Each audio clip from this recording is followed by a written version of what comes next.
We got us a house right there on the road. That's quite a production. Word of the day is production. Here we are driving right next to a house, and it's not a little bit dangerous. It's a lot of bit dangerous. A production is something larger on the other end of a bunch of work. A production doesn't have to just be a film or a play.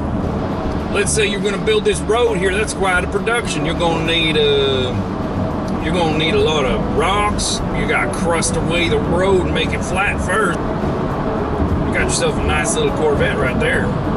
Check that out. That's quite a production. You got to get that asphalt or the concrete or whatever you call it, concrete.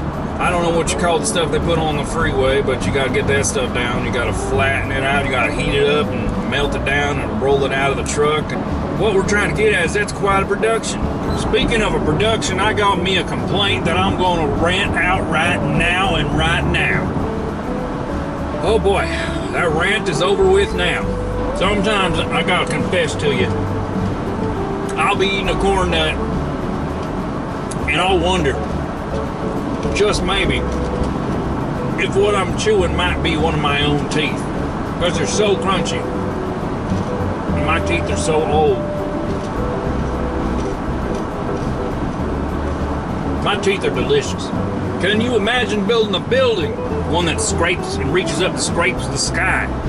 Imagine building the Burj Khalifa or whatever that thing's called, the tallest building in the world. I don't know what it's called, something about Khalifa. Cement blocks and rebar and whatever else goes into the foundation of a building. And then you gotta somehow glue a big old structure on top of that.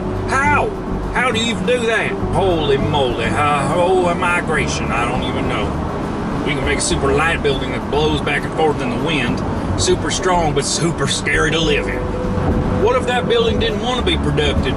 What if that building didn't want to be there at all? What if it wanted to be somewhere else? What if when the building's completed, just wakes up and looks around and says, what am I doing here? I don't want to be here. I want to be somewhere else. You got me right next to the water, and I don't like the water. I can't move. I'm stuck to the ground. Can't talk about no copyright no more. Even saying the word copyright's copyright. We're copyright everything. Well, what's that? You're breathing? You're copyright breathing. Breathing's copyright. You can't use oxygen.